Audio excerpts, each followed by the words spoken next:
The dump truck is here to unload God knows what into your driveway. What are you going to do about it? Nothing. Just accept the dumps. That's I'm right. gonna call 411. I'm pretty sure they're not supposed to do that here. Jeff Gersman, your pick Hi. first, sir. Cuddybangs.mp3. Cuddybangs.mp3. Hey, Bomb Squad. Just passed Mr. Liquors here in the mission, and it got me thinking, what is your guys' favorite Cuddy Bang? Or, you know, any other mix of little mini liquor plus a little chaser that you like to drink. Okay, thanks. Love you. Keep doing this. For folks that don't know, Cuddy Bangs are like little Ziploc bags with little travel size alcohol bottles, and then you just pour them into a styrofoam cup filled with ice and have a good time. And I'm sighing wistfully at the whole concept. I want Sprite and promethazine. such a good idea. Oh my god. I really like Incredible Hulks. What's So that's in that? that's Hypnotic and Henny. And Shit. and They then can fucking make Hypnotic. I don't know if they make Hypnotic anymore, but I've found them in Cuddy Bangs. And then when you mix them together, it turns into like a murky green. My older cousin threw her back out because after she pounded one, she was like, "I'm the Hulk," and then tried flipping over a table. It did not go well. You know what though? That seems worth it. Oh, I want these so bad, Jan. if you First, ever- day one when I visit, take me to the Cuddy Bangs. Take me to the Cuddy Bangs. Fuck me up. You I will need be- all of the fruity flavored Cuddy Bangs. You will be the tallest person at this store, and everyone will be so scared. Oh wait, I gotta put on my filter. I'm so tall. I'm going to go in reverse order now. I'm going to pick another one on behalf of chat, and one I saw was Honey Mustard Man. Yeah. I was gonna choose that. Hi crew, it's Jim from Gold Coast, Australia. I just wanted to know, how do I will into existence a new version of Marvel vs. Capcom 2 on current consoles? Also, what's your favourite nugget sauce? I'm a honey mustard man. Thanks guys, love you. I need you to send me that audio. I have a need for that. Please, audio. please put that on the XLR. Oh my god, I'm a honey mustard man. I'm a honey mustard man. I'm also a honey mustard girl. I get barbecue and I good get honey buffalo, mustard. and I dip in both. Oh, I go boom boom. that's good. Yo, let's do recycle symbols, huh? All right. Woo. Ayo dumpers, Sam in Colorado. Y'all were talking about bumper stickers. What if you just did like, you know, the recycle symbol, the three arrows that are pointing at each other, so it just like goes forever? But what if at like each of the corners of that triangle was Calvin, and instead of arrows, it was piss, and it was Calvin pissin' on Calvin pissin' on Calvin pissin'. Yeah. Like a perpetual motion piss machine. Infinite Like, piss. Perpetual motion. That's all I'm Piss-petual. saying. Maybe you just give it a thought. Thanks, y'all. Love you. Yo. Thank you, caller. You got it. You got the right idea. Perpetual motion. And We'll draw that up. Amoebus piss. A piss Ouroboros. oh, is the piss eating? Okay. Anyway, Is the piss? I gave Is my it the pick. piss? Jeff writes in here, says, "What are your thoughts on paper straws? They've become the norm here in Canada, and I hate them. To me, they're worse for the environment because I don't get any use out of them. They just go straight in the trash." Yeah, I'm a fan of real, sippy real hot lids. take. Fan of sippy lids on ice drinks. Oh, I hate a sippy lid. So I'm just surprised that like we haven't come up with anything better. Like I just think obviously the paper straws are not the way to go because they just don't work. Right? Like I haven't okay. had much trouble with. I don't know. Like if you're yeah. a slow drinker, I guess they eventually Yeah, like, decompose. but I like guess that's what it is. How Like slow do you gotta drink these things? I just think, how do we not have like a material that just completely dissolves into carbohydrates after like 2 hours of exposure to moisture? Like, what's the problem? Make everything. Instead, we're coming up with fucking filters for Instagram. Let's crack that nut before we fucking come up with a way to. Same innovators, yeah. Same people. Like, I'm people? telling you, yeah, they Jason, get no. poached out No, of Jason. MIT. They're like, yo, you got two choices in life. You can solve the microplastic crisis, or you could come up with the sickest fucking Instagram filter known to man. And guess where the money's at? Which one pays better? Yeah. Exactly. Yeah, right. Exactly. That's the problem with capitalism, baby. Doesn't incentivize the right things. Make everything out of Jello. Yep. I trust Jello. I trust Sure. Jello. That's not I've always said it's- that.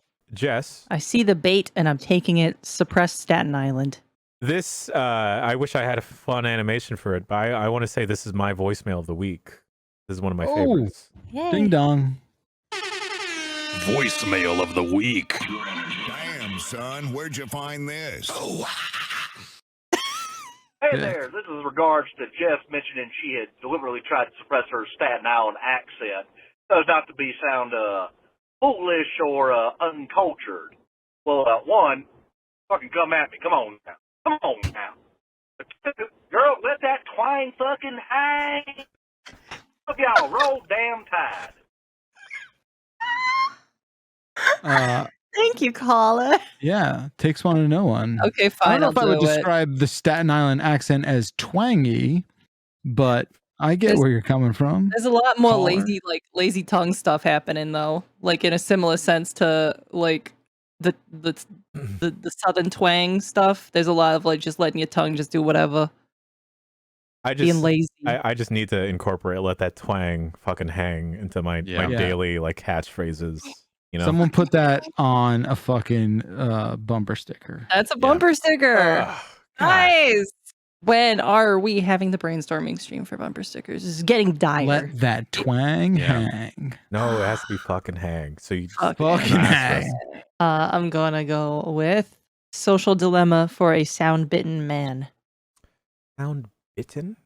Sound bitten. I didn't know the past tense Dump of Truck this. Crew, it's Jim from the Gold Coast, also known as the Honey Mustard Man. About a month before I called through on the dump truck, I got one of my guys I work with interested in listening to the bombcast. He's never heard of giantbomb.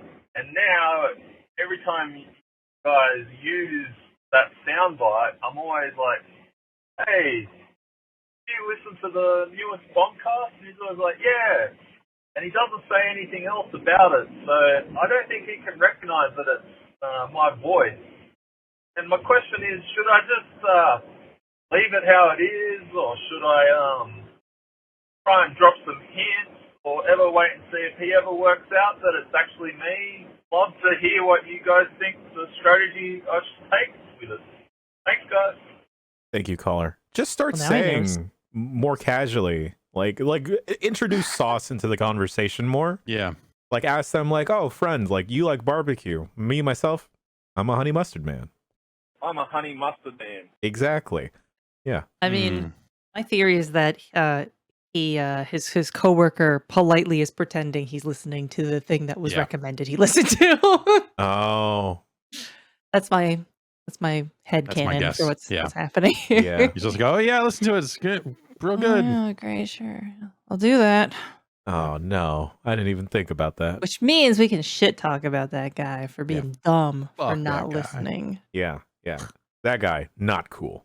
No. Unless Absolutely He's no honey mustard man. no. Absolutely not. Yeah. Mr. Gersman, your final pick, sir. Improvtroop.mp3. Oof. Hi, Dumpers. This is Colin from Austin, Texas. You all were talking about getting an invitation to an improv comedy troupe, and I believe Jan equated that to getting an invitation to a Bible study. One time I was on my way to a Bible study, and my church was hosting a Christian improv comedy group called Fish Sticks.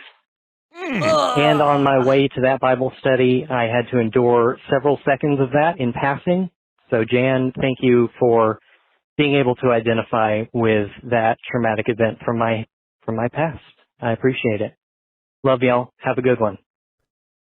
Great name. Fish Sticks is such a good name for a Christian improv. You know what you're in for, yeah. Yeah. What do you think Boy. their skits are mostly religious based, or it's just Absolutely. like it's just anything goes? Are they just reenacting hot moments from the Bible? Yeah, I bet it's like, oh, it's the Last Supper, but Jesus knows exactly who's going to betray him, and he's making a little bit of drama about it. They do being shady about it. They do the Stations of the Cross, but it's something is slightly different. There are 5 different chapters of Fish Sticks, as well as a national troupe. Atlanta, Chicago, Dallas, Denver, and Milwaukee. They do corporate gigs, school gigs, and churches. It's easy to choose Fish Sticks comedy. Here are the 3 reasons. Number 1, funny. With over 1,000 shows under our belts, we have funny figured out. I don't think that's like we've done this over 1,000 times and thus we're good at it. I don't. And through the biblical process of elimination. If you look at their calendar on May 20th, they were at the 6th. Oh man, the 6th Christian Improv Comedy Conference. How's Channel 5 like not doing a video about this? I can still go. Come on, Jan, get on location. It's in Wisconsin, of course. I could go on location. Connect with the sticks on social media. I mean, they do. Yeah, they do Zoom improv. Oh boy. Ooh, nothing says That's good hard. improv like lag. That is hard. A guy that I used to work with years ago is a magician, and he was doing a lot of Zoom magic shows for corporate gigs. Like That's gotta be easy. Yeah, I mean, you just sit there, you've got your table. Yeah, it's like when you move your hand out of shot, and you're like, "Whoa, what's Where'd this?" it go? Like, oh, the dove. I don't know. All right, Bacalar. Pissy socks. Pissy socks, right? Hey there, Humpty Dumpties. So, like one Matt Rory, I'm all down for that, like, shoes off in the office lifestyle. But some guys just come into the shared toilets from another office wearing his socks and use the urinal.